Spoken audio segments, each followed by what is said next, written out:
Hello there. What's up? Are you well? What are you up to? You driving? You doing the dishes? You making dinner? Whatever you are, whatever you're doing, I hope this podcast finds you well.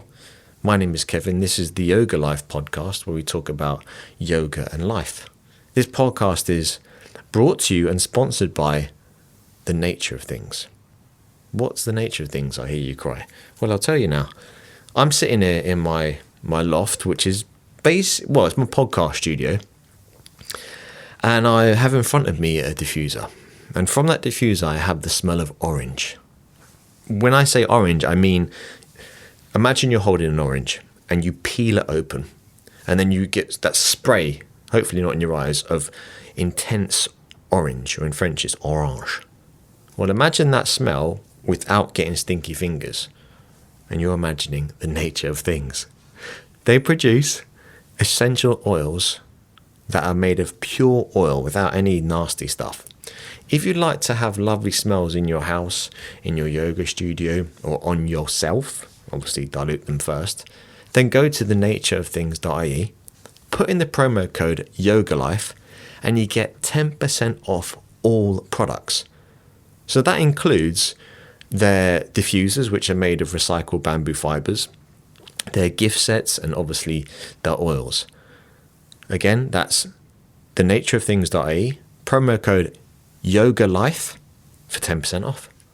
The other sponsor we have is Small Changes. And Small Changes are an organic whole food store.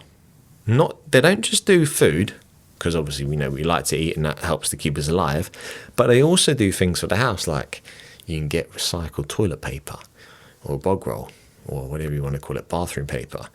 You can get your bamboo toothbrushes. You can get fluoride-free toothpaste. Loads of stuff. Check them out. They're in Drumcondra. That's in Dublin 9. They've got no online offering, but you can look at them online, smallchanges.ie. Feel free to tell them Kevin sent you.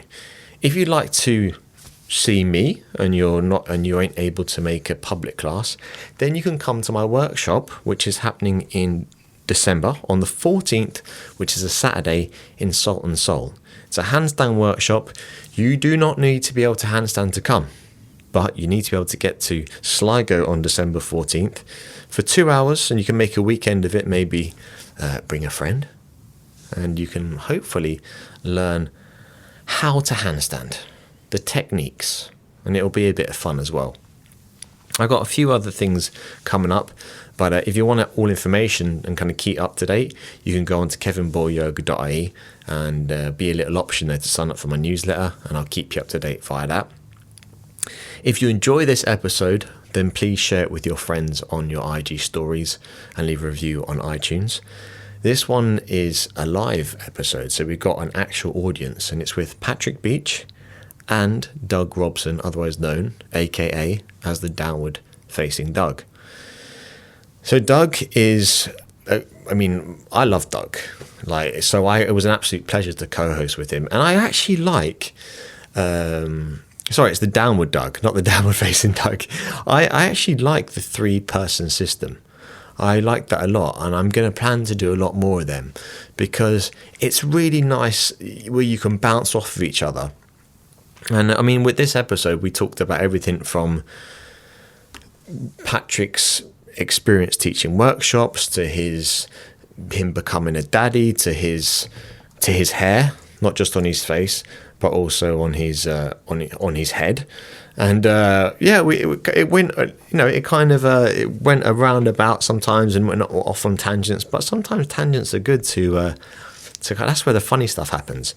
So this episode was a lot of fun. I plan to do a lot more, hopefully one with I'll keep you posted on what's coming up. I don't want to jump the gun too quickly, but I hope you enjoy this episode. If you've got any questions or feedback about it, please let me know. Without further ado, here's Patrick, here's Doug.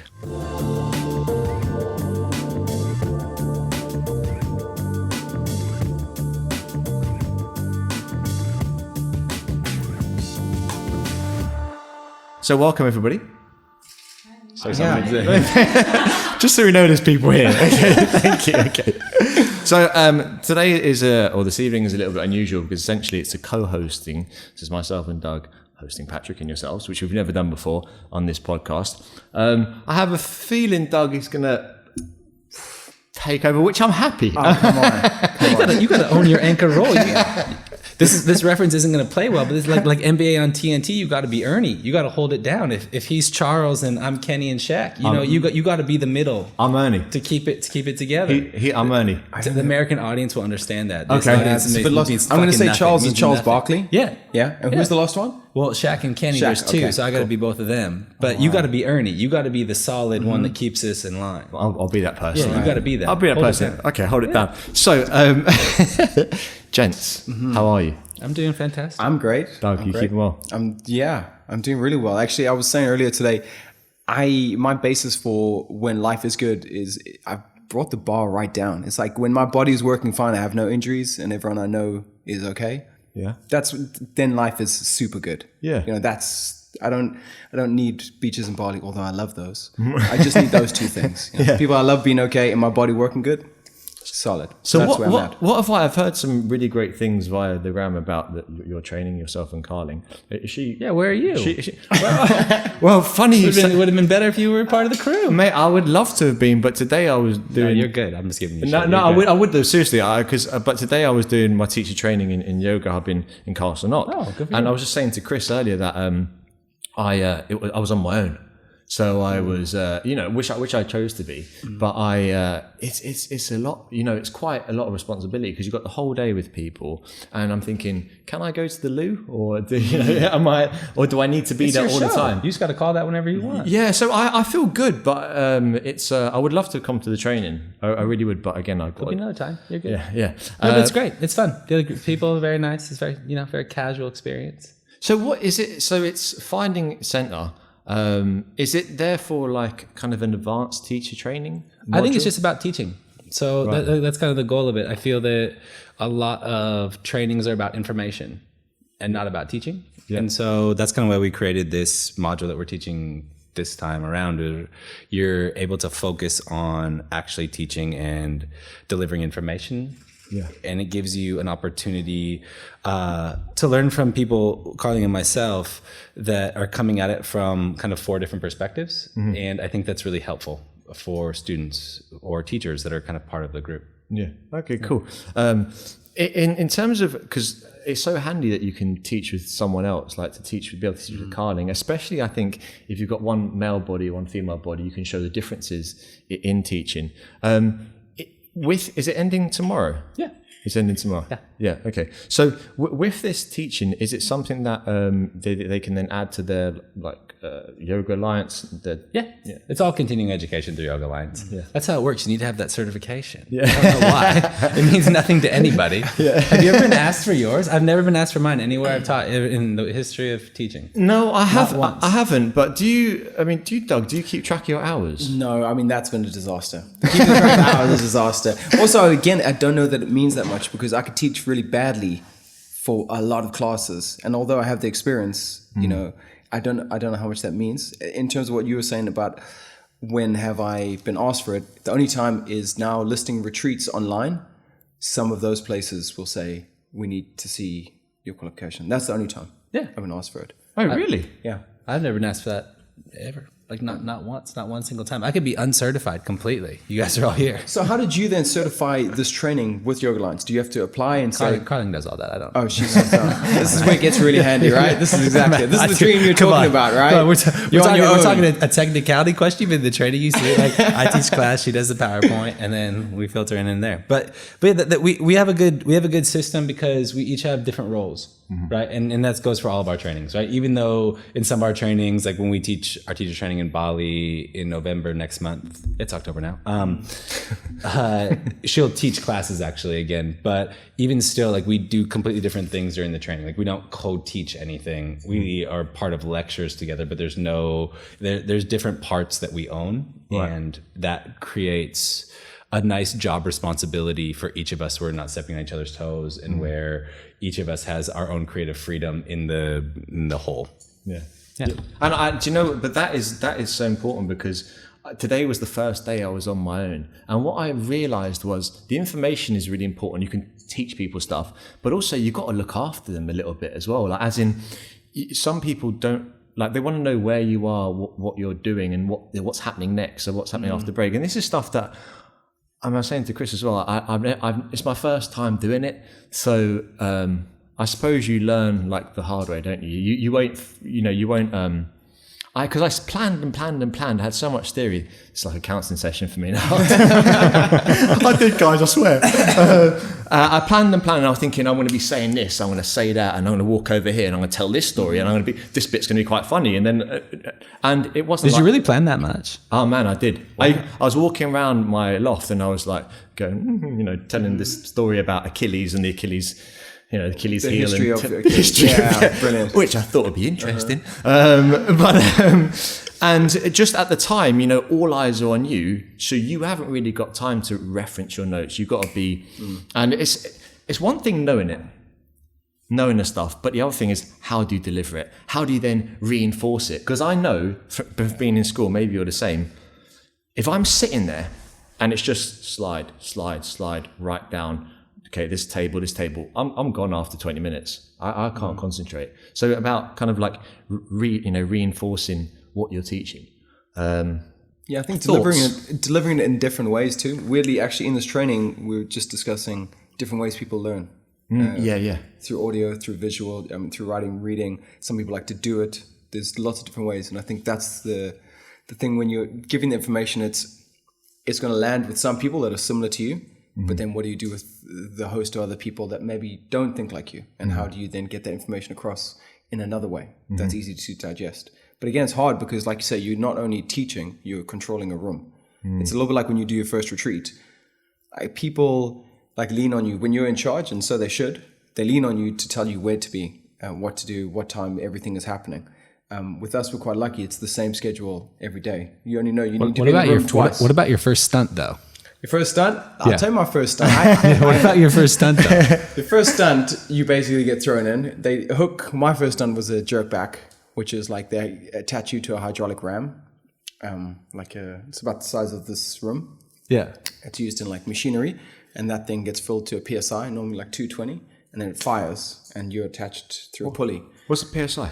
Is that like a hydraulic machine thing? Yeah, per square inch. Like in your tires. Oh, okay. So you fill it with like compressed gas, so that when you let go of it, this thing fires, and it fires at such a rate that you fly through the air like an explosion's happened. So for me, it was Thor 2.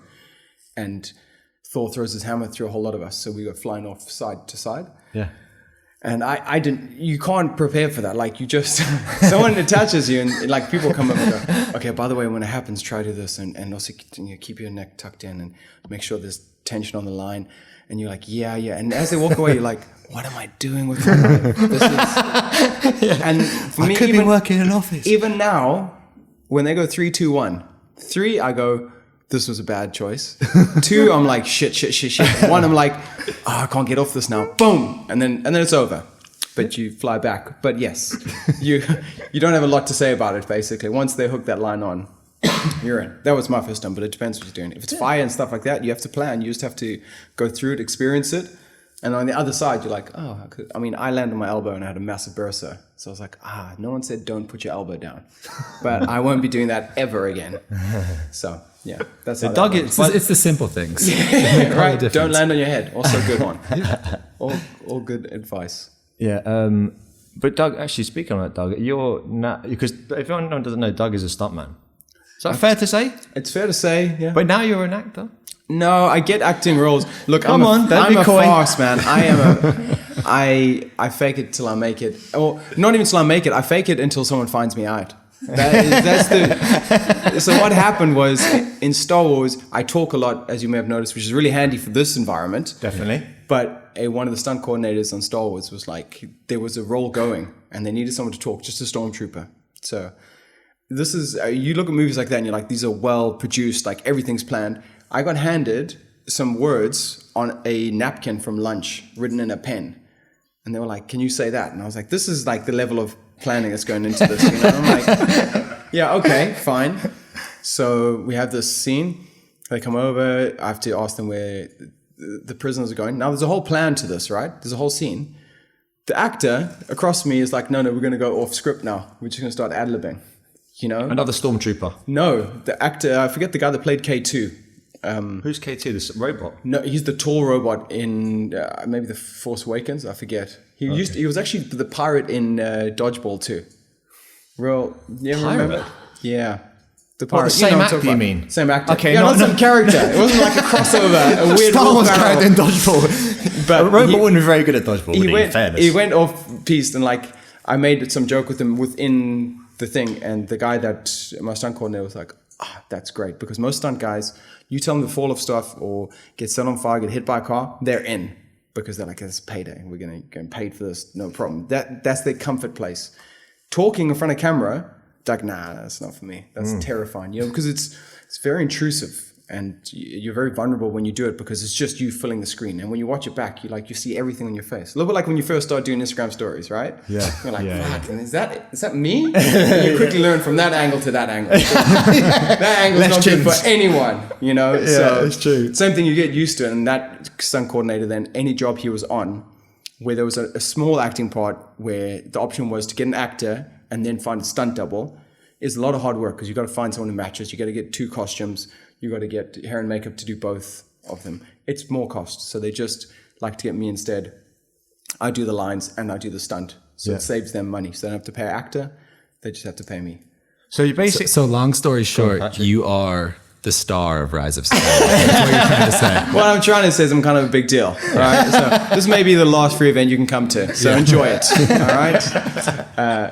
So that's how it came. So I don't think it is fair to say it, because normally if you watch a movie in a minute, they'll dub my voice with a gruff American guy. If you watch Kingsman, you can't believe the accent they give me. They'll change your accent? Yeah, a little bit like this. Because South African, it's not that common. It's not that common, especially apparently in Star Wars. We can believe that there's aliens on several different planets and we can fly at hyperspeed, but that there's only any accent other than American and British. No way. That's that defies logic.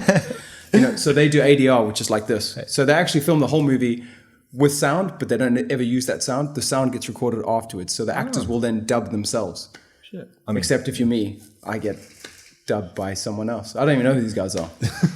But Doug, you are you're a great speaker, and this is something that like really interests me, because I have found, like, say for example today, when you know what you're going to say when you're reading it off, you don't need to really think about it.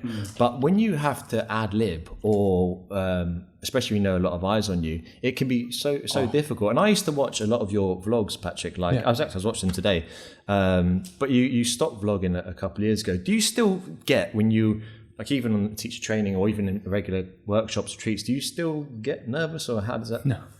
Okay. I don't think about it though. Me neither. So the thing for me is, like, I just am very comfortable with myself. Like, at this point, I've tried so many. I've been doing this thing for so long, and putting myself on the internet for quite a long time. That just kind of is what it is. Like, I'm comfortable with where I am, and I'm comfortable with where I'm going, and I'm trying to see things as honestly as possible, and be as present as I can be with what I'm actually doing, which is actually kind of why I stopped vlogging in the first place. Was it felt like we were trying to create a story more than be part of one. Ooh. Yeah. Do you mean like as in? So if you're creating something for the internet, right? There has to be some story to it. Like, how many days in your life have an actual story? No, seriously, right? Because you're creating entertainment. Like, everything in the world is entertainment, right? Whether you go back 1,000 years or you're living in this moment, like right now, getting attention is like the paramount thing that every human being is trying to do. You know what I mean? In some way, shape, or form. Like, you want to be successful in anything, it's based in attention. Like, your ability to garner attention, your ability to hold attention, your ability to give people enjoyment based on that attention. Like, that's on the most simple level. That's what everything is. And so we found that when we were vlogging, because we do actually have a schedule that's based on teaching and stuff like that. And then also we're around people quite a bit of the time. We never wanted to film those parts, because it'd be very challenging to do, and also the teaching space to us is very sacred. And then when you're with dinner with people, you're doing other things with people. Like when we went swimming today, like I was like, oh, I should film this. This is really cool, and the location we went was stunning. But then you're with people, and I don't want to put a camera in other people's face, and I don't want to do that without consent or without them just being really privy to kind of what I'm trying to create with that. Because again, people aren't used to it. Like, I'm very used to talking. I don't really care. I've said every wild thing I could say, and go from there. And other people aren't as accustomed to that. I mean, some people are a bit more reserved, a bit more private, and with that, you have to, I guess, begin to adjust. But YouTube is coming back, though. We've recorded a ton of classes. So. What do you mean it's coming? As in like we're starting to actually bring it back. It's like everything with social media stuff. It's really about consistency. Right. And so we're trying to get to a point where we can be more consistent on things. It's like the bane of our existence everywhere, because really nothing in our life is consistent due to the travel stuff. And then now the kids stuff and the dog stuff and the studio stuff. It's just like, because we have so many things going on, it's really challenging to be like regular with things. Like, something has to drop off if you're giving attention. Like, you only have so much of your energy to give out every single day, and so something drops, right? And for us, it's just like the things that aren't in person. So for me, especially since the kid, it's been very hard to create Instagram content or YouTube content or podcast content, just because everything is so erratic, and I'm trying to be doing like teaching class, right? That's more important to me. Or doing my own practice, that's more important to me. So I'm going to prioritize those things. Making sure Carling and I remember each other's names and spend time together. Like, that's more important to me, And so other things kind of get dropped off or lost in the shuffle. And then so to bring those things back into fruition, it takes more planning. And it takes more of a structure, and it takes more of an outline, to your day, which is very weird to me, because I'm like the least organized person in the world. Right. This is why Carling does all the organization thing. Hence, when you were talking about yoga lines stuff, because I would know nothing about how to do any of that, but she sets it all up and does the bit, which again brings her organizational side into my creative side, and it marries very well. Yeah, there's that lovely marriage between that order and creativity. Yeah, that is often where the magic happens. And, Jordan Peterson talks a lot about that, about the two. If one gets too much of the rain, you lose so much of the other. So there has to be that play between. I did want to ask you, though, you were obviously one of the early adopters of putting practices online and using social media, and you're very comfortable with it. What kind of things would you say to anyone that wants to start doing that kind of thing online, that maybe feels like they don't have anything to offer? Because it's a popular feeling when you first start teaching that there's this imposter syndrome. You're thinking, look, I've just qualified, or I haven't been teaching that long. What could I have to offer anyone that's not already out there? Or would you say it's worthwhile even doing? Well, I think everything is worthwhile doing if you're really invested in the process. I think that the biggest thing that people struggle with in our space is that you're not going to create content that's viral. It's not viral content space, right? So you're creating content that's more based in longevity, or that somebody's going to use 3 years after you make it. Yeah. Right. So I deleted a ton of old YouTube videos a few months ago because we're coming out with new stuff, like really, really old content that was shot on like an iPhone 3 with no mic. And I know exactly the ones right, from like the corner of your room. Yeah. So super dodgy. I used to be stressed out. I'd be like, I needed my 2 cameras set up, right? The tripod's there. And I watch one of your videos. It's got hundreds of thousands of views. And I'm like, he's using a phone on the ground, like with some music in the background in an echoey room. And I'm like, it does show you that content is king too. Yeah, but so I took a ton of that stuff down, and I got flooded with messages. This is the most messages I've got related to something that I've done in a while, and because people were still using that content. Sorry, why did you take it down? Oh, why did you take it down? Yeah. But as you were saying, Doug, if you can just like say you're in the mood, I want to record myself. You put the phone down, and you can kind of keep that natural state of mind going. But when you're like, right. Yeah. Tripod here, tripod there. You get all stressed because the light falls over, and then you're trying to set. The light falls over. What kind of equipment are you using? That's a little shoddy. No. He's got Amazon. He's got the sound man to the side there too. He's dropping the boom in. He's like radio check. I need all the help I can get. I need all the help I get. Look, proper lighting. But no, Kevin out the trailer. But what happens is. When you're trying to set yourself up and put the camera out and all that kind of stuff, you end up getting a little bit stressed out. And then by the time you're prepared to record, you're like, all right, okay, come to hands and knees. And you just kind of, and so you lose it. It's a bit like when you record yourself on the stories, as you were saying, you when you think about it too much, yeah. And then you do like 4 or 5 takes. It's like now I It's just stale. look so It's fake. stale by the it's end, so right? stale, exactly. Yeah. That's the great word. But isn't it so similar to meditation, right? Or reading in a library? If you're in a library and you expect silence, or meditation, you think the point of meditation is to be somewhere that's quiet, and then there's a noise, you get all stressed out because your focus is on the wrong thing. Yeah. You know, you want this ideal circumstance because you think that's the only way you can do anything worthwhile. And it's the same with the cameras. You set them up, and I know that feeling. You have the 2 cameras. You're like, is that right? I don't know. I'll put up the f-stop a little bit, get more light in. And really, like I'm saying, content is king. Like if you have something worthwhile, if you have a good piece of content, if the match of color isn't quite right, no one's going to grill you and be like, the problem I had was I come from the film world. So I'm like, oh, we should color grade this, you know, which is an insane process to be doing for a yoga video. No one cares. No one's going to watch a bad yoga video and go, I will say this, the colors were great. Like, no one's That's doing so that, true. you know, but people are going, I've never done that move before. I like the way you described that, you know. I think, especially with social media and this propensity to film ourselves doing everything, we can get really hooked on maybe putting out photos on Instagram that are not necessarily related to the offering that we think we're giving.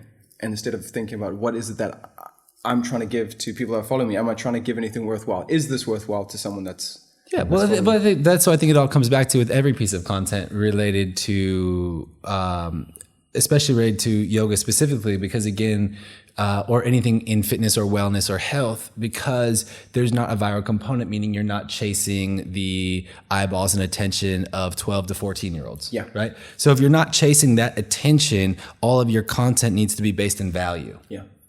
And when you're looking at how valuable your content is, it's not just related to how well you can do something, but it's related to what if that offering represents you. And I think that when it comes to YouTube or Instagram, or if you're posting your videos on Facebook, because that actually works too, it just needs to represent what you want to be known for. And if you want to be known for specific things, you just have to be honest about what that is, and also be honest with yourself and your own natural predisposition and your time and your efforts, right? Because again, we're bringing back YouTube content just because I want to share it. Like if people use it, awesome, but I'm not doing it to get more subscribers on YouTube necessarily. I just literally want to release new classes, right? And I want to release my podcast via video format, which we're going to start doing that as well. Like that's that's the reason we're doing it. Like, so it just gives a different proliferation of what we're trying to offer. I feel that Instagram, while there's great aspects of it, it's instant, right? And that's the goal of it. It's very unsearchable. You know, like content that I made a year ago, you could never find. Yeah. It's past that sell by date. It's within the day. The sell by date is it's 2 or 3 at days. this point. Yeah, I think the algorithm gives you a few days. You'll get pickup on things, but which is both good and bad depending on how you see it. But really, if you just have to embrace the fact that it's not about the short-term result. Like, it's just being patient in the process and releasing something that hopefully resonates with somebody, and then over time maybe you see them in person, or maybe it just gives you you're releasing your own content on like YouTube, classes, tutorials, whatever you want to release is a stepping stone to something else. So it's like your practice run for better things. Like everything is getting in your repetitions and in learning how you are on camera. I mean, as you know, from actually being in real film, the way you are in real life, the way you teach or speak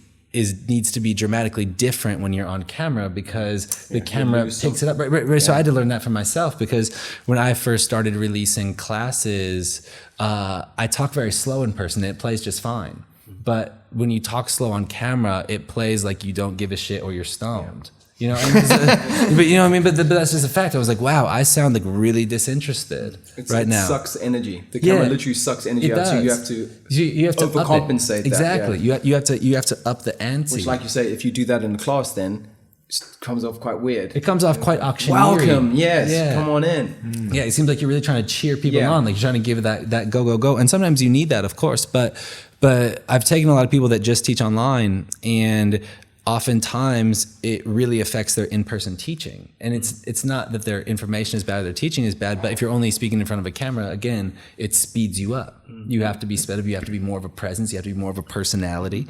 Whereas in real life, people can't even comprehend all the information that you're giving as it is. So it takes time. Yeah.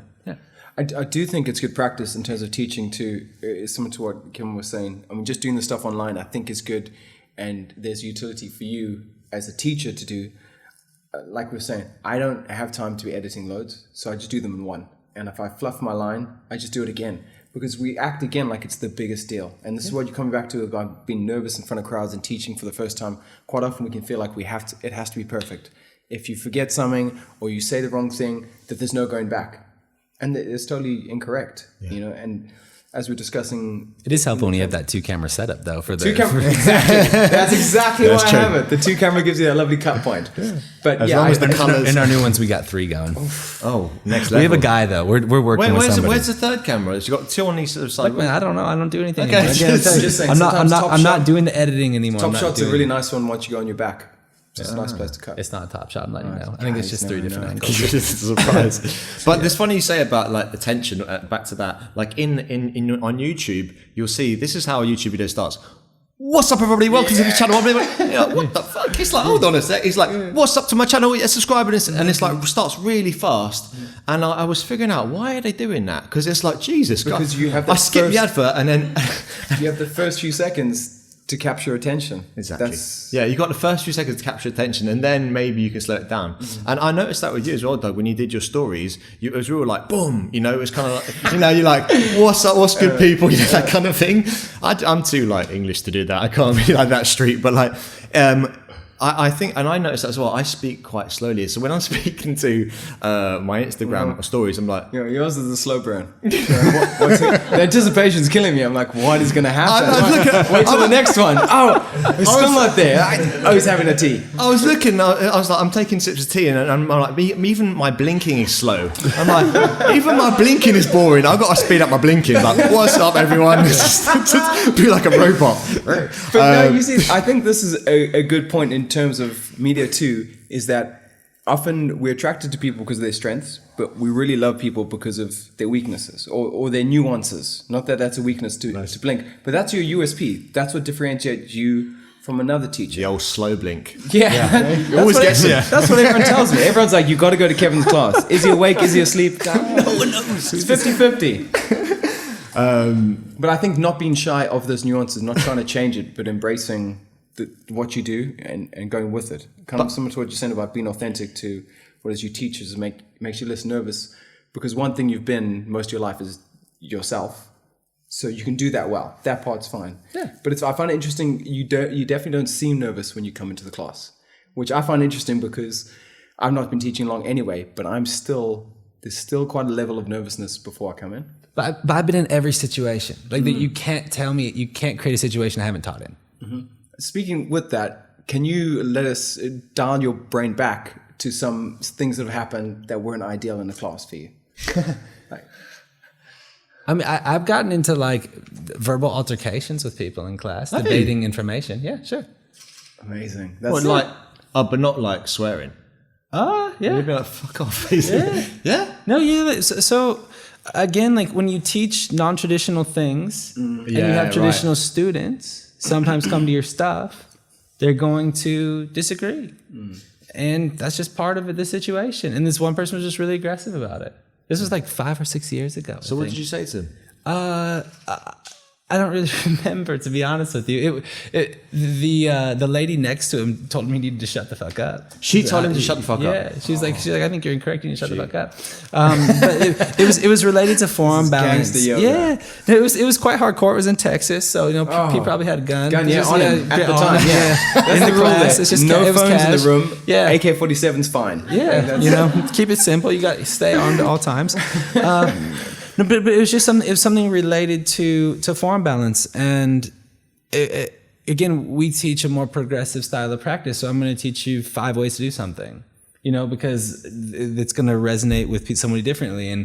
And this person found it horrible that I would teach something that wasn't palms flat down. I said, palms flat down isn't the most efficient way to do something. And he said, well, I think you're wrong. And I think that whatever framing the block is what my teacher taught me and my teacher studied in my sword. And I'm like, I don't really care. I'm just trying to tell you anatomically what's happening in your body. You can make your own choice. And then it escalated from there. So that is the situation, you know.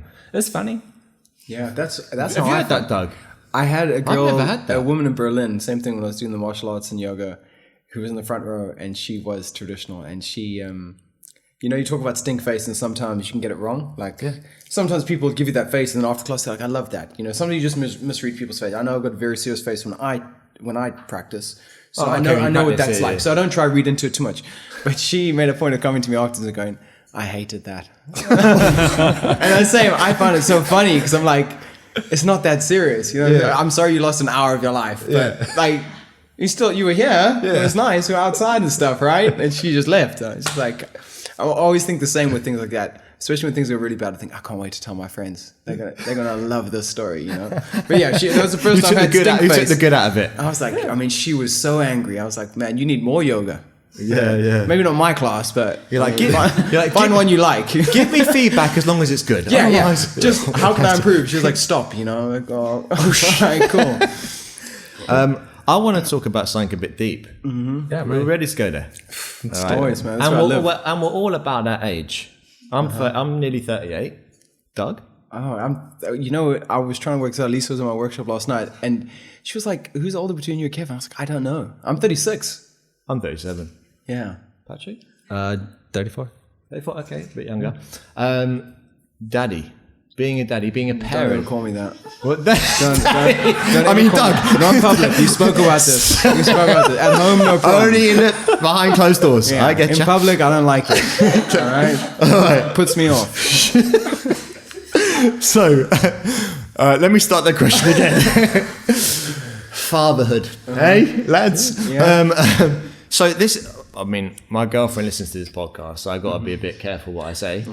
All right. And I spoke to she was going to come tonight, but she didn't. So Yeah, you say what you want then. you don't understand, yeah. Fucking hell, Rich. So It's for now. Come right? on. You can wait a few days till it comes out. So you can see what she feels. Maybe after that daddy comment, you can just turn it off and just cut it, call it quits.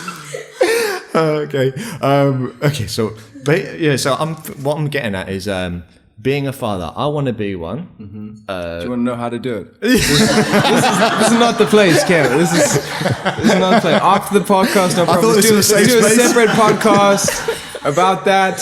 Okay. It's great. It's pretty simple, actually. Yeah. Okay. So I want to be a father, but I wonder how it's going to affect my day-to-day life. I mean, Doug, you'd be a fabulous father, so I imagine you'd like to be a father too. You. I do want to be a dad. I do. Okay. I probably want to be a dad more sure than I you're want to not? get married. Huh? Are you sure you're not? Good question. That I have no evidence of. Yeah. We'll know when the hair starts falling out of these kids. It was mine. I'm sorry.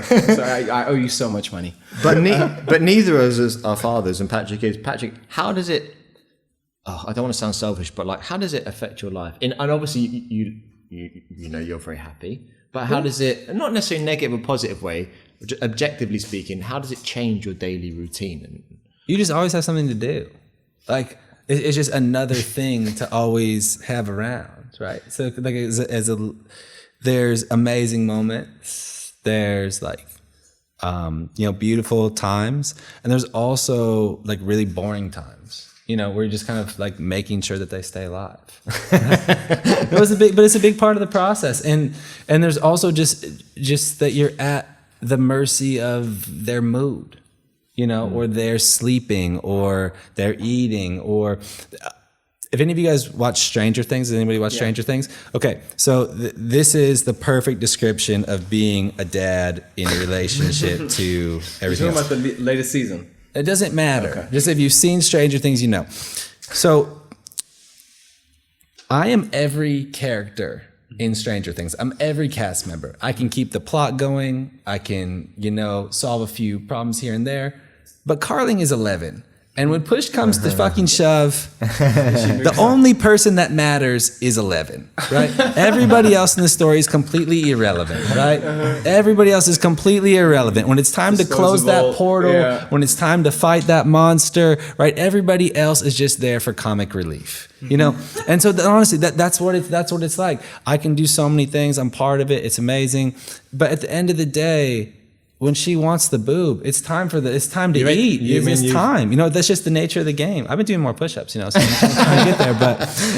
But honestly, that's really what it's like. And we joke about it all the time, but it's real. And my biggest goal with being a dad so far is just to alleviate as much pressure from Carling as possible, because eventually at some point it's up to her.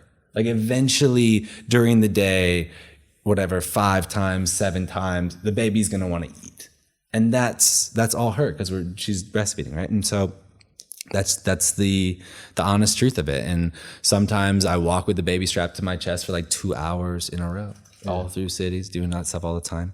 I like the way you carry your baby, by the way. I mean, pram. Now, no disrespect. I'm not being pram. She won't do it though. She's not into the pram. She won't mess with it. Like it's all about time windows, right? So, for example, from when she feeds, there's like a 2.5 hour window, maybe 3, to when she's gonna feed again. You know, there's certain things that she'll do. So she'll take the carrier.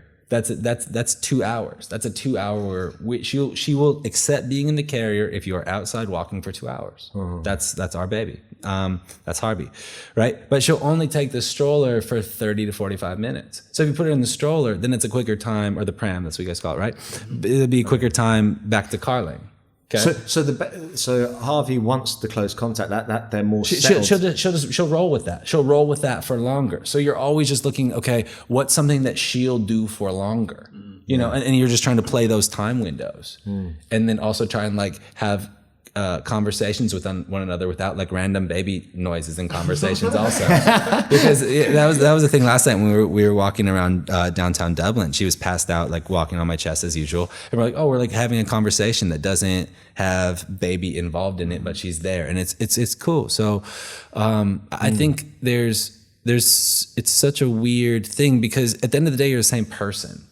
You know, like I don't feel any different. When I'm here right now, I don't feel different as a person. When I go back there later tonight, I'll have the responsibilities to take care of the baby. You know, but that's one of the things I feel that everyone's like, oh, it's gonna be such a big change, and it's a big change to your life. But as a human being, like you have the same interests as you had before. So you have to be able to, you know, toggle that or work with that, or be a bit more structured in your approach to everything, and just embrace the fact that sometimes many times you're gonna be like, I wanted to do that thing, I can't do that thing right now because I have to do this, and it's just part of it. But yeah. Maybe that's a good segue in terms of keeping your practice up. We're talking today about what your practice is. Yeah. How do you go about keeping that up, or do you just block out that window and you just say, Carling, this, can I have this time, or is that it's not really like a discussion. We're so open with each other about everything. Like our relationship is like completely clean communication. So it's not like I do this for you, you do this for me. It's just like, oh, what works, you know? And so where we live now, there's like a room. We live in a big apartment building, and so there's a like a gym area, and there's also just like an open room where there's randomly one, I guess, kind of bike, like a stationary bike, and then one stationary bike, but for your arms. Oh, like you do this. Yeah, I was like, who the fuck is doing this? Yeah, but have you never seen the people some people that have problems with their legs? They're on the streets with those. Yeah, but you just sit there. It's a weird exercise. There and do this. Yeah. When I used to go to the gym and I wanted to do nothing, I was on that one. Yeah, here I am. I was like, does it get the biceps? What are we working there? Like, I think you could be a bit more efficient in your training, but that's just me. And so I go down there, and I'm removed from the situation or whatever, and it's just fine. It's that part's not complicated. I guess what's more complicated is just when you're with her getting things done, because you're at the mercy of what she wants to do. So you can't plan to be productive if you're planning to be with the baby. Like if the baby is present, the baby decides what you get to do. Yeah. And no, it's not a big deal really. It's just one of those things that you have to, I guess, that you have to learn to accept or learn to work with or anything like that. Like, so for example, if we're planning to work with the baby, then that means only one of us is working and one of us is doing baby-based things. So, but doesn't it mean? I mean, obviously you're here in Dublin. It's a long journey. Doesn't it mean that could you still do retreats? yeah, I mean, we're doing a training in Bali. We're gonna have a nanny the whole time, but Yeah. yeah. But it's not. I don't think it's like the most complicated thing to work with or work around. You just have to accept the reality of it and not try and make it different than that, because it's just a fact. Right? It's not a debatable thing. Like if the baby is screaming, and that needs to be tended to. You know what I mean? Unless you're like totally cool with that noise. The noise is crazy, man. It's nuts. They use it as torture, don't they? Yeah. Like when they're prisoners Play of war. tapes or actually? Yeah, play tapes of baby. Yeah, I mean that's a bit much. Bringing the baby. But they'll play tapes of, if they know you're a parent, they'll play tapes of babies crying to keep you up, because evolutionarily we're designed to react to that sound. It's not a sound. You know, some people can sleep through an aircon that's loud. Babies crying, like we're designed to want to change that sound. Yeah. That's survival. That's what I think. Like the job we do. I mean, we all teach yoga to some level. Is like I have found now that I'm like getting busier and busier. Thank God. Good on you. It's getting rough back there. I've realised that I sleep very little. I mean, last night I probably slept 5 hours, and yet I've been on the go all day. And I think that the same way you have to have mental resilience when you're working in maybe an intellectual job like an office where you're doing figures and spreadsheets, you have to have emotional resilience. I find that I'm doing now. I think like, okay, am I tired or am I just telling myself that? Could I like, say for example, if I've slept 4 hours and I'm doing a workshop or 2 workshops, I'll do like some handstands or some jumping jacks or something in between. Because you hitting those jumping jacks? Huh? Do you hit those jumping jacks on the regular? Old school. Yeah? Old school, yeah. I like it. I was doing jumping jacks with the guys today. Abduction, you know. Yeah. Like, abduction. Should know. It's that way. Okay. But that's what I mean is like, so thinking about being a parent, I think first thing is, fuck, I'm not going to sleep that much. But I actually feel that you can adjust, and I think the whole 8 hours thing is a myth. Well, I don't know. You know, actually, Patrick was saying just today how he doesn't sleep much. He doesn't need that many hours anyway, right? Yeah. Like I'm someone that 8 is like a minimum.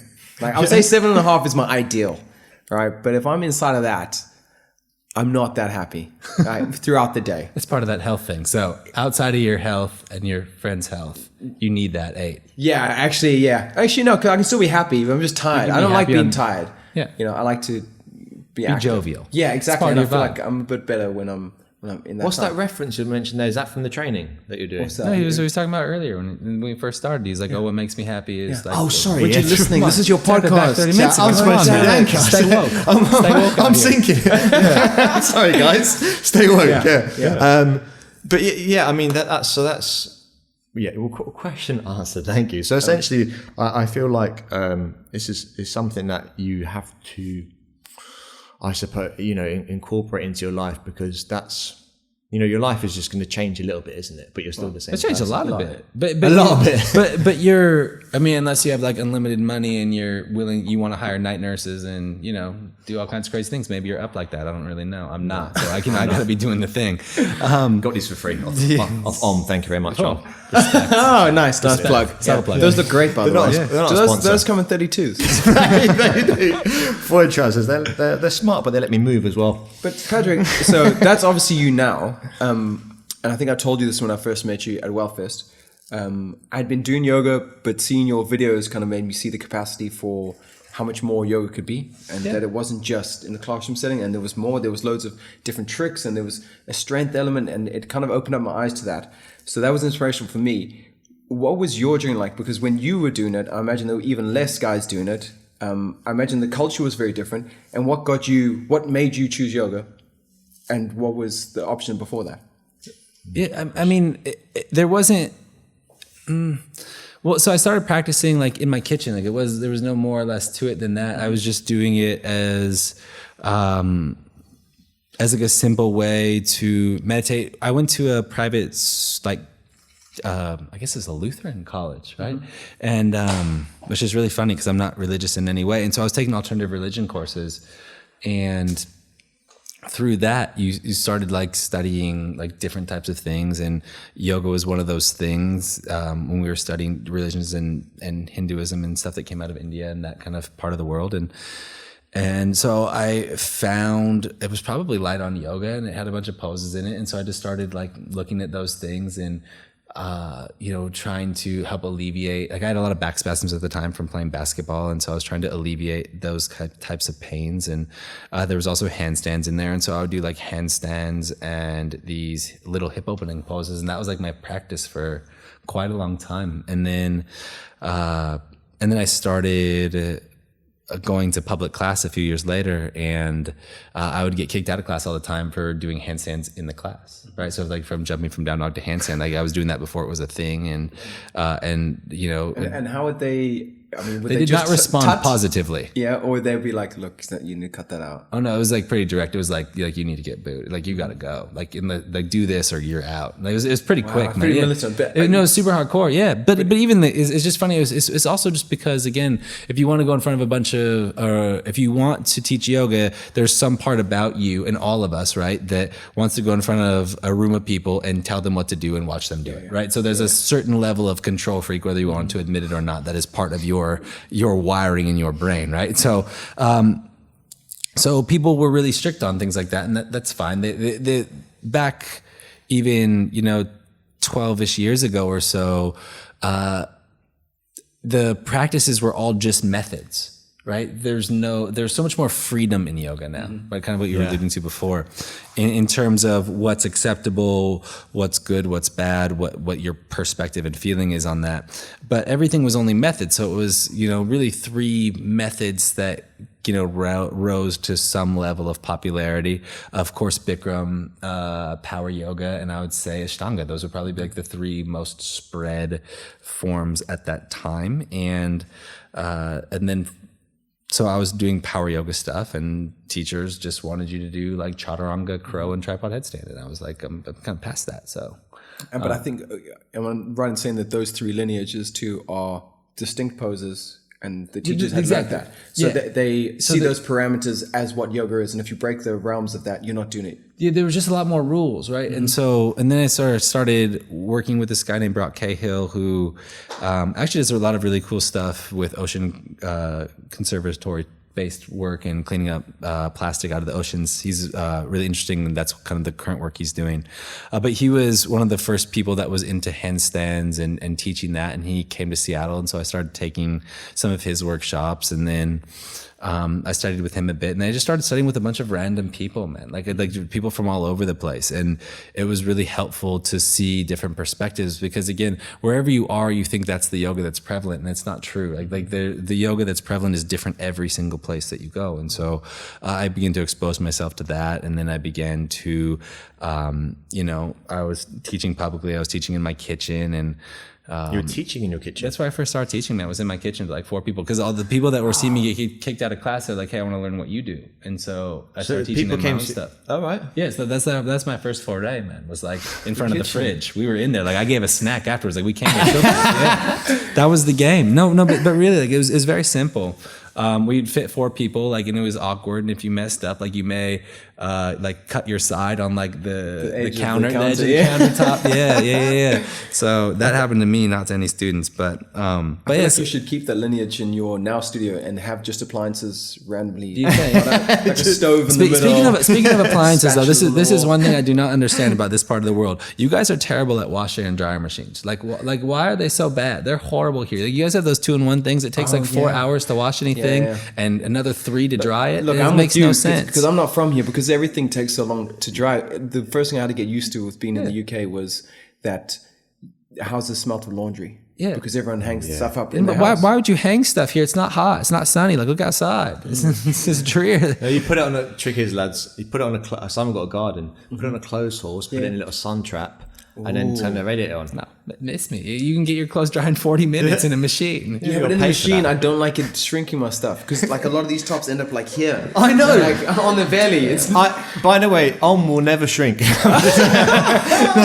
I buy stuff. I buy stuff from H&M. Well, they never sponsor me anyway, but from H&M, and I think, we're bargain. Yeah, but H&M, you throw that thing in the wash, and then it comes out with one big sleeve and one small sleeve. That's what just I'm the saying. nature of the game. But you bought that shirt for $3. How mad can you be? That's on you. That's on you. You can't feel any way about that. Say no to fast fashion people. Yeah, I agree. It's all about slow I do fashion. agree.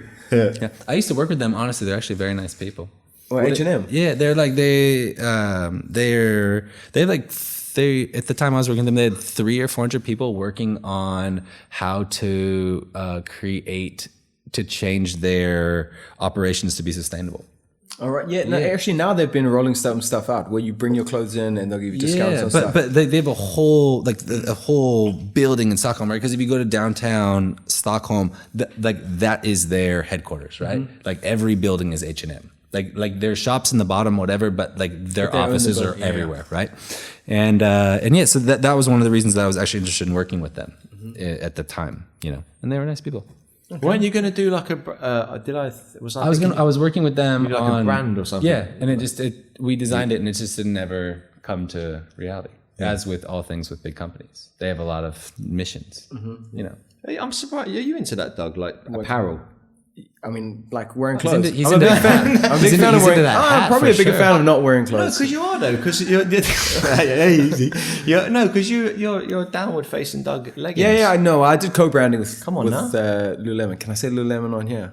Yeah, of course. I'm going to disown me. No, don't sponsor the podcast anymore. All right. Okay. Good. Yeah. Did they? That's fine. Yeah. No, they don't sponsor. We get anymore. it. We get it. Yeah, they we can't went see what's separate good. ways. It was mutual. It was mainly them. Mainly them. They left me. No, I did co-branding with Lululemon, which is a great thing that they do. Where you want to bring stuff out, you can use your discount, co-brand on it, and then sell it. So if you're a studio or like I have my branding with the Downard Doug. So I just do those, and I normally use those. Actually, I sometimes sell them like they had one studio, but I mainly use it as kind of giveaways to promote different events. Yeah. But yeah, I like that process of designing, but I want to do hats for sure. Do you? Yeah. Well, like the Downard hat. Yeah, because you see on here, there's like a ribbon. Sometimes it's a badge. Oh, so yeah. You put the logo on there. Very subtle, but then you can do it through that. But that's just a side thing. I don't know if that's of any interest to anyone. I mean, Chris is wearing a beanie. Emma's got a beanie, but I don't know if we're going to see a lot of these hats in yoga. I like to test my hats with a handstand, though. Like when it stays on, you got a good fit. It feels a bit snug. Well, I've got a tiny head too. I mean, Pat, try that on. I've got literally a child's head. It's kind of like a yarmulke. Yeah, exactly. I'm not joking. When we work in film, we have helmets and stuff. They got to pad that thing out to death. Otherwise, it ends up like sitting here on me. Yeah, like I've got a 22.5-inch head. Like I would say most girls here probably have that and that about, and children. Like I have to get things custom made for my head. Tiny head. And now without the hair, I'm down a 1/4 inch. This is my life, Patrick. This is my life. You roll around with that mane. This is what I'm living with. But I will say this: getting up in the morning, a breeze. You're ready. I am fine. I'm always ready. See, for example, like when we swam in the ocean today, I had to like wash it twice. Oh man. What, shampoo as well? Now hold on, stop there, because I did promise some of the girls, because they had questions. What is the hair care routine? Good question. Because there's no way this is natural, because it's. What do you mean no way it's as natural as can be? It's growing out of my head. It falls so well. It looks heavy. There's good volume. Yeah, it's the Italian genetics is part of the process for sure. And then honestly, it's like not washing it very much is a big key. So when I had hair, and sometimes I feel like this was the hair gods coming at me. I was traveling through the States, and someone had said to me, look, if you don't wash your hair for over a month, and I think it was 6 weeks, it'll wash itself. Mm-hmm. So I went for this. It was awful. Yeah, but it was probably one of the least favorite things I've ever done. You sweat though, so you have to clean it. Like, okay, I wish they'd told me that. I just had gross What do you mean hair. you have to shampoo it? No, so again, your hair, the natural oils, the natural oils that your hair produce, you want to try and keep that in for a while. But if you sweat, you got to realize that your salt and stuff is getting caught in your hair, so you actually have to clean that. out. But not right? So shampoo. no shampoo. Yeah. I can't remember the last time I shampooed my hair. Really? I just got a yours fade, by looks the way. good. Did you notice? Yeah. Oh, hey, you are getting. Yeah. I went in and Kevin's- asked it. I was like an old man's like, could I get a fade? Is that what you kids call it? I saw it on the Facebook. 16 quid. Really? Bit of a rip off, but That's not bad. 16 quid. Yeah. Yeah, When I had my fade, I used to I had to have to go to a guy. That's why I grew it out, because I had to have to go to a guy every 9 days. Well, I looked at your video online of how to do cut your own hair. Yeah. And I had I used to do that. I cut hair when I was growing up. I used to get fades all the time. Really? I still got it. I totally can still do it. Don't ask me why I was looking at Patrick Beach cutting his hair, but Well, you're about to do this. We got podcast. You're research, getting motivated. research, yeah. Yeah, you have to Exactly. get motivated. so and I was like, hey, I can cut my own hair. It's got the clippers, got the right. No, you butcher it the first few times. Did you do good? I didn't even tempt it. I went you at it. lost the courage? I ran it by Rachel. She was like, what? And I heard just reaction alone. I was like, yes, dear, I'll go to the barber's. Just head bound. But yeah, I can't be butchering the hair. No. It takes time, right? So I learned when I started doing when I was like 17, maybe. First time though, ended up having to shave it all off. Because it just went. Just because Belly you up. nick one spot when you're doing a fade, man. Could you imagine if like you're faded here and then you just miss? So you just nicked it up to there, and you can't raise it up to there. So I hate getting my hair cut though. Why? Do you feel that? I mean, Well, like, for I haven't me, done it for a trust me, long time. I tell you, that whole experience has become a lot less anxiety filled for me now. I mean, they couldn't mess it up if they tried. Like, I mean, they have to do the same number all over. Like that's it, and then they have to like do some beard stuff if I have time. It's the easiest haircut. I always say to them, look, I mean, I'm giving you money for nothing here, you know? I bought one of the, to make him feel very good. yeah, I like, look, enjoy it. But like, I can see them going through and sometimes they talk to me while they're doing it. I feel like they're trying to give me value. And I'm like, look, I just want to get out of here quick. Like, I mean, I'm interested in what you're telling me about your day in some way, but Well, so the thing is that it takes time because, again, even though you may have less hair follicles, your hair follicles still grow in different directions, right? So it takes multiple runs. for sure, I get it. But they definitely stop I don't like barbers that stop to talk. Yeah. You know, Yeah. I'm all for a chat, but when it's like, this is, so how you doing? So I'm like, oh, I had a good day. Just look at Like, what you're did you doing, do anything? please. They're like, oh, we went to the gym. You know, I went to the gym once. And you're like, oh, You're like, shit. I don't need this anecdote. Like, this is not what I came for. And I'm not going to say the barbers I went to, but I went in there and I said, hey, I just got my hair cut here 2 weeks ago. And, but I wanted the fade, and I had to, like, you know, embarrassing. You got to show a picture, and there's a picture of Brad Pitt, and I was just like, I couldn't find. It And he was like, I'm not a miracle maker. exactly. So I was just like, I kind of like zoomed up so you couldn't really see. What it's age Brad Pitt though? Yeah. It was young. He was when he was doing Benjamin Button. Yeah. He had that kind of 1950s. Which part of Benjamin Button? It was like the 1950s style. So I zoomed up so you couldn't tell it was Brad Pitt. I was too Should have gone with embarrassed. Fury. Brad Pitt and Fury's got a good old Fury's a good fade one as too. well. Have you seen that meme of Brad Pitt with all of his girlfriends? He has the exact same hairstyle as they have. Oh no. It's fantastic. Look that up. Honestly, you can Google that right now. It's the best thing you'll find on the internet today. He changes his style to look exactly like the girl he's with. Is that conscious, do you reckon? what? Is that Yeah, I'm sure conscious? it's a brand new At thing. this point, man, it looks Brad. it's hilarious. It's like it's a pattern, right? I saw him in the latest one, Once Upon a Time in Hollywood. Mate, he still got it. I know. He got a shirtless scene. He's still in amazing nick. I was. Did you like it? I heard it's controversial. It's like it's here or there. Weirdly, again, me and Lisa were discussing it. I went with a whole lot of stunt friends because we were like, a movie about a stuntman and his actor were like, sign me up. Yeah. So we went. I thought it was fantastic. I thought it was textbook Tarantino. It was really good. Lots of like vignettes which you could watch on their own, which are really well acted. A fantastic cast. And also when you're watching it, you're going, I don't know what's really happening, but it's very entertaining. And you know, that's like so many of those movies. You're like, what's this like side note here? I don't know who these two are, but okay, cool. And deals with some dark history, but in a Tarantino way, twisted in a different way. I won't say more than that, but I think it's a fantastic watch. Also, the cinematography is really good. The choice of shots, I was saying to Lisa, there's one with a drone coming in that goes onto handheld and then leaves on a drone again, which is a very complicated shot. Only you would notice that. But this is the thing. It's like anything. When it's done well, it seems seamless. When it's done bad, your eye picks it up. You're just like, it didn't feel good. You know. That's one of the biggest hits about having the baby. It's like we're traveling, can't go see movies. Oh, Like, yeah. like I want to see Joker, can't see. it. Yeah. Gotta wait. Oh, yeah. Gotta wait. Gotta avoid all the all the opinions, all the reviews, because I want to see it, right? So I don't need to know somebody's opinion. I'm already ready to go. I'm not sure about reviews anymore. Well, they've all been bought for quite a long time, right? I mean, like every Marvel movie is rated well on Rotten Tomatoes, right? It's certified fresh. Yeah, half of them are garbage. I mean, Captain Marvel was a horrendous movie. Like nothing happened, and I'm just like, in terms of 2.5 hours of your life, this is not a story that warrants that. No, not at all. Some guy that has a superpower. That's not a 2.5 hour story. No. You know, it's frustrating. Yeah. If I'm honest, like I'm actually sick of that hype. That's actually why I'm quite interested in the Joker, because it's a deviation from that typical story of a hero that can do everything. Yeah. Like this is a whole nother thing. But that you're talking about Rotten Tomatoes. That's like the Dave Chappelle special. Mate, deadly that. Deadly. What? It's funny. What? Yeah, Dave Chappelle, like exactly that. What are you going to say about Rotten Tomatoes? So if anyone doesn't know, Dave Chappelle is like one of the greatest stand-ups of all time.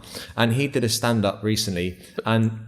Go for it. No, I was just going to say, just to frame it up. So, so he did a stand-up that was really popular, but it was offensive. But hold on, just the caveat is that it's called Sticks and Stones. It's called Sticks and Stones. Which is kind of a giveaway to a few things. Exactly. And then on Rotten Tomatoes, I think it got 0%. Yeah, 0%. Because they only let it be reviewed by four very liberal, left-leaning. Go, Doug. And one being a transgender individual that took a lot of offense to this thing. Which I get, you can take offense, but I don't think any... Like, there's movies on there, like I said, there's Marvel movies that are 98%. Like, 0% means there's nothing of value at all. Like, if someone rated... Like, that woman in Berlin probably rated my class 0%, you know? But that's unusual, you know, that something has zero value. Yeah. But yeah, it's the same thing. But do you think that was a marketing ploy by Netflix? Because it got people talking, right? Like Joe Rogan embraced it. A bunch of other people talked about it. I found interesting when they opened it up to users. That's what I mean. It blew up. So that's what I'm saying. So everyone's like, what? It got a 0, it got a 0, it got a 0. Because that got way more buzz than his last one, which probably got like an 80. Like an 80 is such a casual score now. That's the same thing when you're looking at restaurants. Like, who eats at a restaurant that's like below a 4.3 on Yelp? You're like, ooh. Airbnb, and the same with Booking.com. Yeah. Below 8, I'm like, man, that place. I'm not touching. I will shower if I end up in the lobby. You know, that's not a place to be. Like if you're below a 4.5, I'm like, really? Yeah, it changes the whole scale. If 50s are supposed to be halfway, that doesn't make any sense. Exactly. Everything is a 4.5. Like if you're below that, like, I will tell you this. I once tried the below 8 on Booking.com in the Philippines, and it was like these floating villas in the ocean. I didn't look at the score because the pictures were so good. It looked like the Maldives, and I was like, right, babe, I got you covered. This is not. We're going somewhere. Look, you don't thank me too much. You know, it's just I'm here to ball. You're with me. You're my honey. You know what baby gets. Straight again. You know she wants. She gets. We have to take a boat, like a charter boat there, because you can only get there via the speedboat. It takes hours, and once you're there, like once this guy goes, you're done. Like until the next day, 12 o'clock. We get there, and this place is like. The managers, it looked like, have you ever played those games like Dead Island? Like where there's a zombie apocalypse. Like there was hardly anyone there. Like we searched around for ages to get to our room. Went in there, the roof had kind of like caved in a little bit. From the outside, it looked horrendous. And we're like, do you know what? Let's just have a good bath. We've got these jacuzzi baths. Turn on the water, only cold water, and it's like dribbling out. So the staff are like, no, don't worry. So they start just boiling kettles and like pouring the water. Of course, the pump doesn't work, so we turn that on and it breaks everything. And we're stuck there on this island till 12 o'clock the next day. But that was, and then I looked at it and I complained to Booking.com. They were like, well, you did book a place that's 7.5. And I was like, okay, but I feel like you shouldn't have somewhere like this. And what on did you your rate them as? Well, I would put them as like a 3. Did you rate them that when you left? No water running, you put it as a 3? Yeah, because it still has a bed. This is my point. Like, even the Dave Chappelle, even if you hated it, you could give it a 3. Yeah. You know? You laughed once, at least. Yeah, exactly. Yeah. You know, but and you got a great story now. You're telling us this, so now it's up to a 4, maybe 4.5. We're easing up to that 7. The problem, maybe this is the hustle that people are going to go stay there. Now they're like, you've got to stay at this worst hotel ever. Yeah. It's like the Belfast, the most bombed hotel in the world. Yeah, right? Exactly. What a ploy! You're like, sounds amazing. Yeah. Sign me up. But Doug, you're well versed in this area. And speaking about the Rotten Tomatoes thing, I said tomatoes. I said tomatoes. Yeah, there you go. Doesn't matter. No, I just got to keep it real. But so Rotten Tomatoes, and they're giving Dave Chappelle 0%, and that's because it's skewed. We don't know why, but I think this touches upon an area that I've got entangled in through this medium, through podcasting, and that is the whole social justice warrior. If anyone, how would you define a social justice? I'm sure everyone knows what an SJW is, do they? Yeah, and it's someone who basically gets outraged if you don't use certain words, and they can get quite highly offended. I'm trying to think of a good way to describe it. It's someone who, for lack of better judgment, wants to show people how virtuous they are without actually doing anything, and instead calling other people out. Perfect. So they'll be the person that says, you shouldn't do this, you shouldn't do that, but aren't actually helping the cause either. Their main goal is to show you where you're going wrong. Yes, I guess. Exactly. And this is something we talked about. So just to give you some context, right? I did a podcast with Ryan Arico. Have you ever heard of Ryan Arico? You live in Chris? No, used to be a yoga teacher, and now he's like a yoga, advises people how to do marketing for yoga, but he's like ultra crass. You know, he's quite brash in how he comes across. It's controversial on purpose. That's his approach. Exactly. Yeah. And I did a podcast with him. It actually turned out to be quite awkward because I said, like, I don't like your style. I don't find it of value. It's a bit like, what the fuck? But what was the opening line? No, it was close. I just wanted to let you know that, like, I can disagree with your style, and I'm wondering, like, and basically I did this podcast with him. He said some things that were like very edgy, and I got like fucking people writing that I was a white supremacist, and just all kinds of like 1-star reviews. You can't give 0 on iTunes. 1-star reviews, which they've since now deleted, and I've had people write on my Instagram saying, like, calling me all kinds of things under the sun. And what I'm going to ask you, Patrick, is I always reply to comments, but how do you deal with that? If you've ever experienced people that way inclined? Sorry. Oh, I don't get that much criticism. I don't play into any of it because I'm just doing my own thing. But when you do your podcast, for example, Life in Commune, very good podcast, it's like real natural, and you are not afraid to say things that just, you know, you feel, and that maybe some people could take the wrong way. And so you actually you don't get people. No, man. Carly and I are both really lucky. I think it's because we've been doing everything for so long, and we're just pretty honest about our approach. So, like, I'm not just going to say something to say it. Like, I'm going to say something. I'm going to explain why I feel that way, and then at least that I feel like gives something context. Yeah. You know, as opposed to just saying something that's inflammatory for no purpose at all. Because again, my aim isn't to gain, like when we were talking about attention before, my interest is not to gain attention controversially. I just don't, I'm not interested in that. And I think for some people that really works well. They like that adversity. They like that type of attention. I really don't. Like there's certain things that I feel, and I would rather voice it in a positive way than in a way that only serves me, I guess. But if someone says, like, say Devin Kelly, for example, who'll get back and forth with people on Instagram, and, you know, he does it in a very intellectual way and a well-structured way. But for you, if someone talks shit to you and says a nasty comment, not that they would, but if they ever did, would you just go, sorry you feel that way, or would you just ignore them? No, man, I'll just laugh. Laughing emoji. Yeah. Yeah.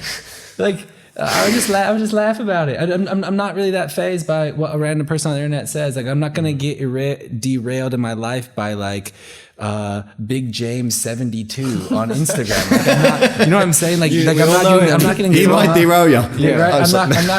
I'm not getting thrown off by things like that. I don't really care. Like, I feel like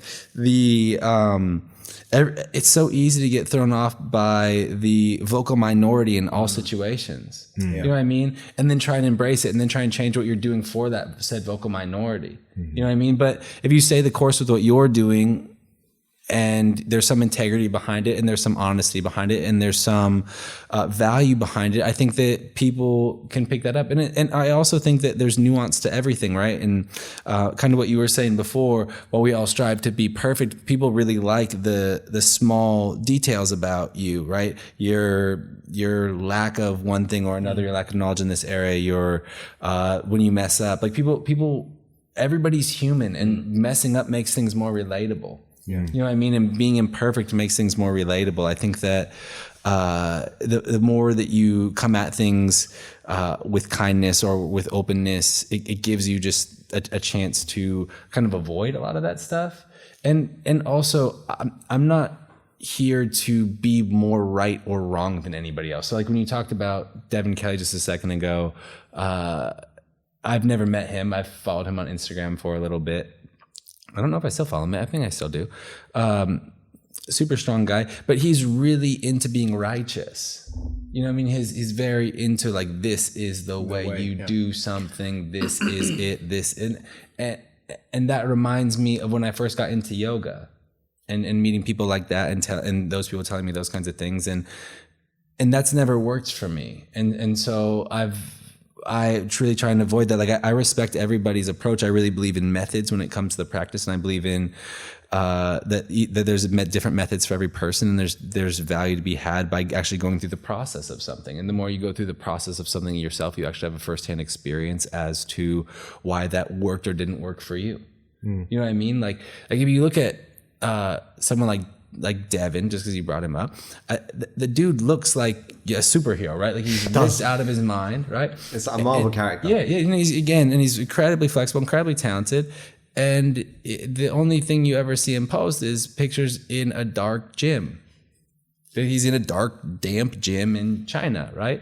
And that's where he feels happy. That's happiness to him, is working really hard on specific strengths, skills, and flexibility things every single day. I don't know him. This is just what I'm assuming from the internet, right?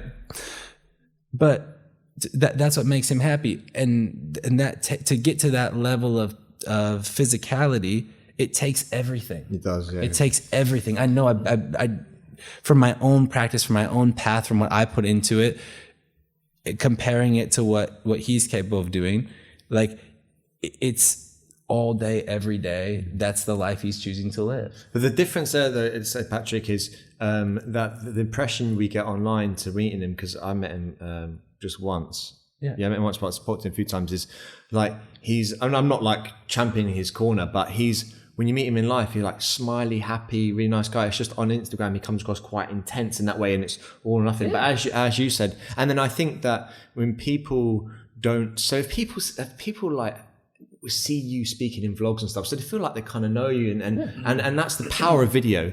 Whereas Devin hasn't done so much video, but when he has, it's been instructional stuff. And as you said, to get to his level, it's all or nothing, and you have to be quite like militant. You're just training like a pro athlete, but you're just an adult. Yeah. But in a way though, I do like him when he kind of confronts people online if they come at him. But I just find, for me, it's a losing battle. I don't know why. I don't know who wins in there.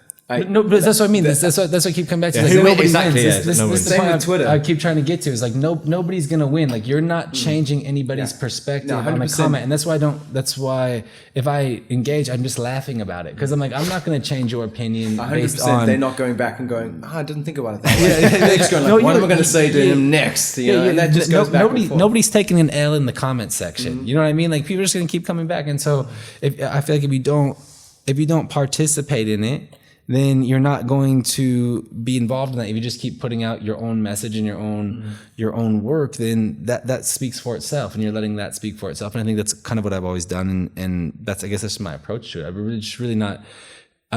really not interested in, like I just keep saying, in attention based in controversy. I'd rather be known for like my body of work and for the things that I've done to help people out, and for the teachers that come out of our school. You know what I mean? Because the more teachers that come out of our school that teach in places, then there's even more availability to all the work that Carling and I have put into creating our awakening yoga practice and our system of movement, and why we think it works for people of all levels, and how it meets people where they are, and how that type of a practice is really valuable in modern society. Like, we see it as a new map for how to practice. And like, those are the things I want to be known for, not for being like, gotcha. Like, I was right about what you should or shouldn't eat. Mm-hmm. Like, I'm the winner in that one. It's like, it's true. It's like, what do you want to be known for? You know, when you're putting stuff out there, like, you can't, if you're, kind of a controversial topic here. Maybe I should skip it.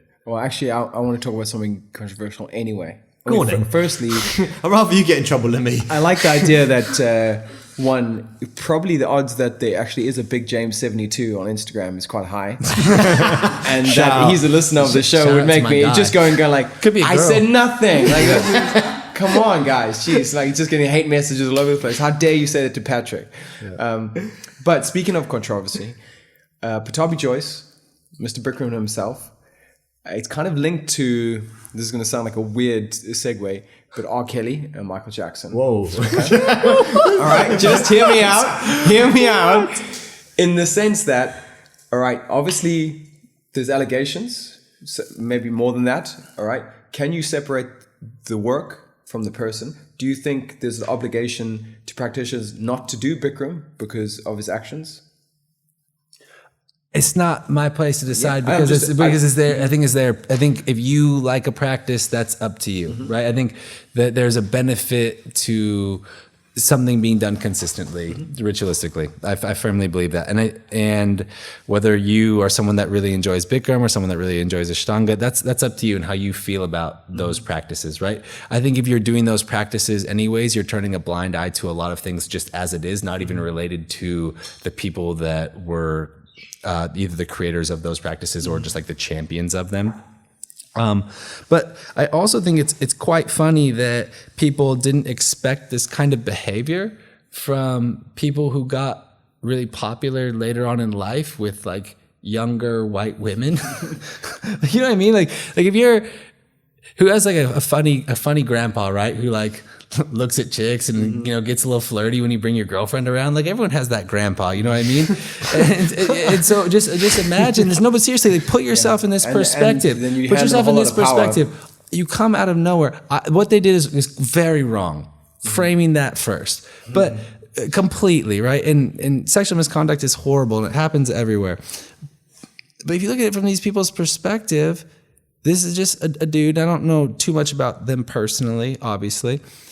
That all of a sudden, all these white women start showing up to his yoga classes in the middle of India. All of a sudden, Bikram moves to LA. All these beautiful women start showing up to these beautiful young women start showing up. I shouldn't just say white. All these beautiful women in general just start showing up to his yoga classes. You know what I mean? Like, you wouldn't think like, wow, I'm like 50, 60 years old. Like, I'm hitting some kind of jackpot here, like later on in life. Like I don't know what this is. I don't know what this perspective is or weird situation. I just think it's weird and it's awkward. And if you don't, it's uncommon, and.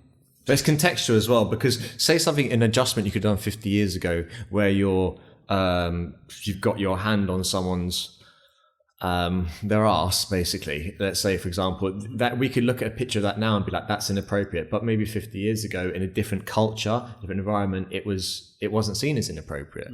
So I think sometimes now we're like, and again, I'm not defending this person, but it's important to see things in context. That it's the same way we take words. We take words now that we're like TV shows from back in. If you watch a TV show from the 80s, well, that's why The Office is still so good, because they couldn't make it anymore. Yeah. Right? Have you ever like the American Office, maybe the British Office as well, right? But because I haven't seen it as much, I haven't watched as many episodes. But yeah, like all the episodes, like when Michael outs Oscar, like that could never be on TV today. No chance. Like especially comedy. The comedy doesn't age well because no, not at all. The point of comedy is to push the line of what is acceptable. That's why you laugh, because you wouldn't dare say it. Yeah. But you may have thought it in your darkest place, and they say it, so you laugh almost as a relief. Yeah. So now you can't take that and apply it to now. Yeah. Like, this is an example. There's a movie called Dam Buster. which is from the 40s. Yeah, and anyone who's seen it will know what I'm going to get to. But Dam Buster is an incredible movie. The dog. Oh, yeah. Which is, again, like at the time, they didn't even think twice about this. Now, they probably don't even show it, probably based on this. But Dam Buster is an incredible story about these guys in the military that were trying to take down Nazi Germany, and they realized they were using so much hydroelectric power. The only way they could take that out was by bombing the wall. But you can't drop the bomb from the top because it's too small of a target. So what you have to do is come in really low and skim the bomb on water so that it bounces, then hits the wall. Like amazing physics, and also to fly a plane that big underneath the radar so no one sees it. So it's this story.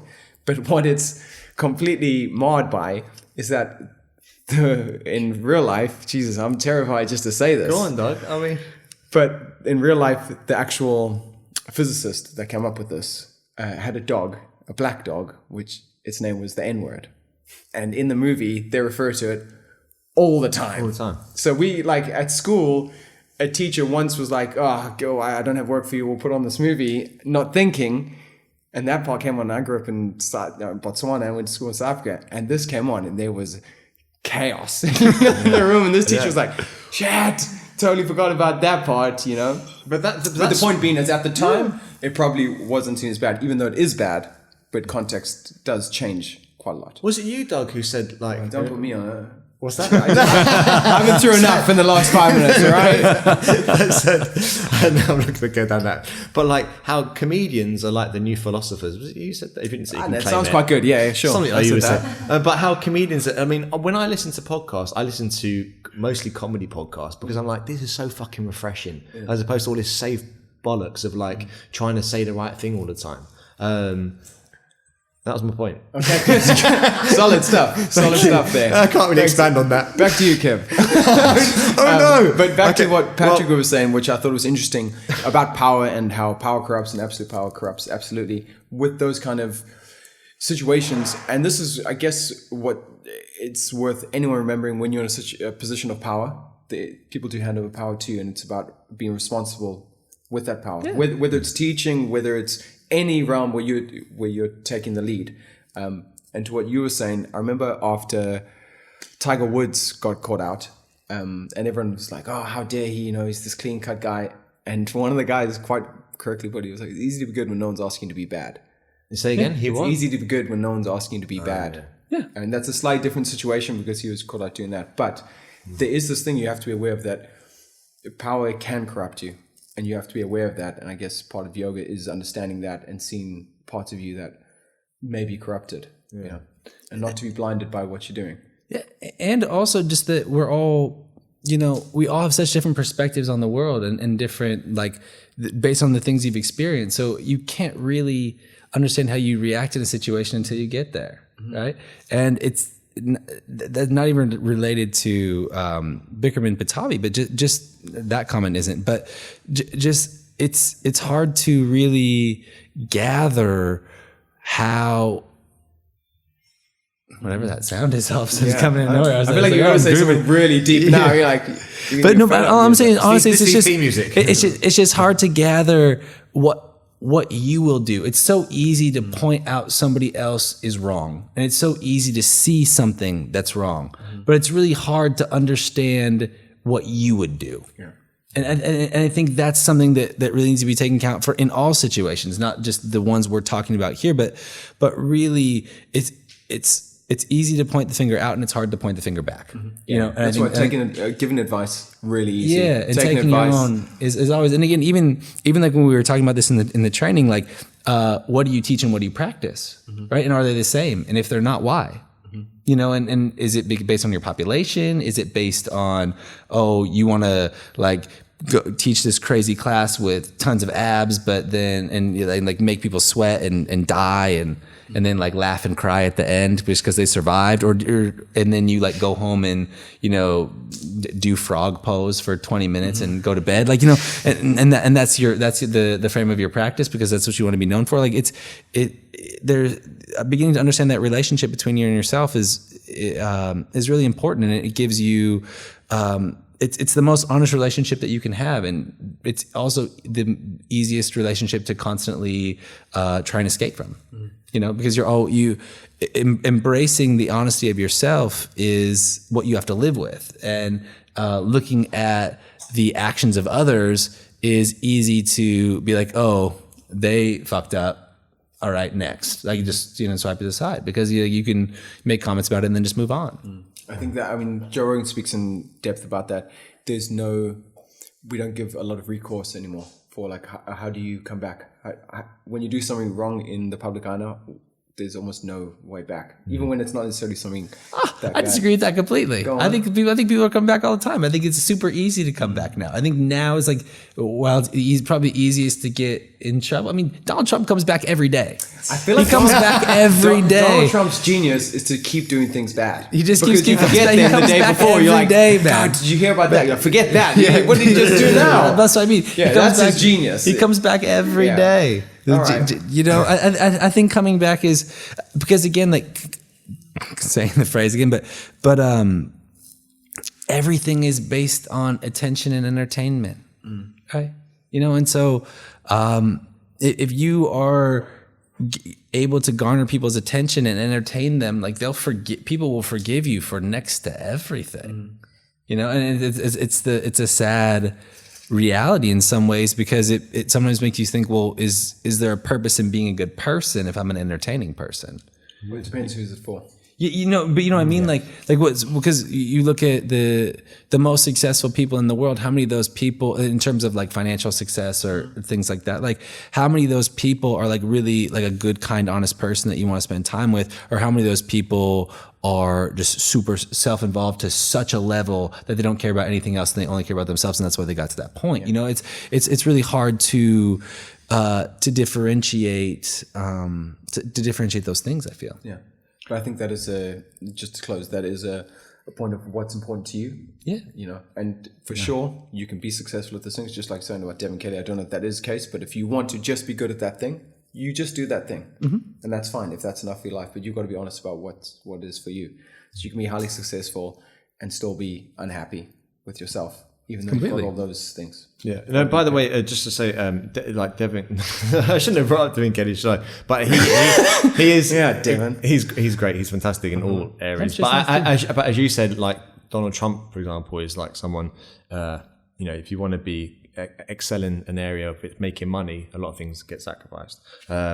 Gents, I know you've got a lady and a baby to get to. And these people have got homes to go to, or maybe cocktail bars, whatever people do. I'm not sure. Has anyone got any questions? Oh, Lisa. Patrick, just on that conversation there, do you believe people are innately good? So, Kev, should we just repeat the question on here? Otherwise, we're not going to hear it. Yeah, no. So say again. So, do you believe people are innately good? So, do you believe people are innately good? I think some are. Like I don't think anybody comes into the world equal. Like I think that personal equality is the biggest fabrication that's out there, right? That we're all born equal, that we all start equal. That's couldn't be further from the truth. Like you have genetic advantages that I don't have, and I have genetic advantages that you don't have, and it's just like there's a history to all of that, and there's a natural predisposition in the way that you're raised, not just that you're raised, but just the things that you happen to experience. And based on that, you're going to build a perspective with how you want to interact and participate in the world. Like participating in the world is a technique. And I think that if being a good person is a technique that's worked for you over time, you will continue to reaffirm that belief by treating people with kindness and looking for happiness and creating an environment for yourself in which you feel comfortable and want to be successful, right? But if other things have worked for you and that's where you've found your success, that's where you're going to lean, because we're all trying to survive. And I think that at the baseline level, that's what everybody's trying to do is survive is phase one. And you're eventually moving up to thriving and then finding your own balance with the world. But it's so hard to believe in any form of equality. I think the closest thing that we could get to is everybody playing by the same rules. Like if everyone was playing by the same rules, then I think that you would see a lot more good-natured people, because there wouldn't just be people constantly looking for loopholes to manipulate a situation. Then you would be able to see more truth from people. Yeah. That's a good question. Anyone else? Everyone's knackered. Everyone's like falling down. So thanks so much, everyone. Yeah, thank you guys for hanging Patrick, out. Doug, thank you so much. That was Thank fantastic. you, Jeff. Thanks, fun. Kev. Should we do a little round of applause? Yeah, Just let's for everyone. I love you, Kev. What, bro? What was that? Thank you so much for listening. This podcast was brought to you by smallchanges.ie. Check out Small Changes. Go into their shop here in Drumcondra in Dublin, and you can get yourself some organic produce. You can get stuff for the house that's recycled, that's eco-friendly and helping to reduce waste. So good for the conscience. If you'd like to check them out, you can go into them in person. If you'd like to check me out, that sounds a bit funny, but if you're not coming to a public class, if you'd like to come to one of my workshops, the next one is in December on the 14th in Sligo, Salt and Soul. That's a handstand workshop. Come, there's about 16 people booked in so far, so we're going to have a good bunch of people, maybe make a weekend of it. All information you can find on kevinboyyoga.ie. If you enjoyed this episode, please share it with your friends on your IG stories, or leave a review on iTunes. Thanks as always so much for listening. I really appreciate it. There's exciting news happening with this podcast, so yeah, keep in touch with me, and yeah, thank you so much. All right, have a good week. Bye.